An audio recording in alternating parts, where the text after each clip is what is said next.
Yəqin ki, körpələrin doğulduqdan sonra demək olar ki, heç nə görmədiyin və gözlərinin yavaş-yavaş inkişaf elədiyin hamı bilir.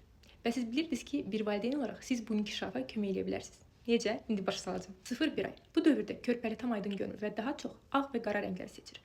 Ona belə bir ağ-qara kontrast kartlar ala bilərsiniz və bu kartları göz məsafəsində 20-30 sm uzaqlıqda tutaraq yavaş-yavaş hərəkət etdirə bilərsiniz. 2 və 3 ay.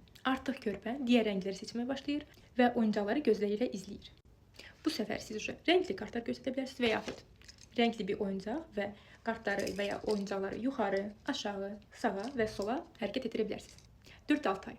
Körpə oyuncaqlara fokuslanır və onlara əl uzatmağa başlayır. Ona fərqli formada oyuncaqlar verin, qoy onlara toxunsun və götürsün. 7-9 ay. Bu aylarda sizin körpəniz artıq tanış insanları seçir. Onunla bir yerdə oyunlar oynayın. Üzünüzü gizlədin, açın, oyuncaqları gizlədin, açın. Böyük şəkilli kitablar göstərə bilərsiniz.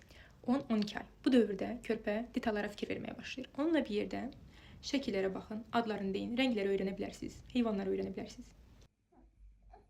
Əgər körpə oyuncaqları izləmirsə, gözlərini tez-tez qıyırsa və ya göz təması qurmursa, mütləq həkimə müraciət edin.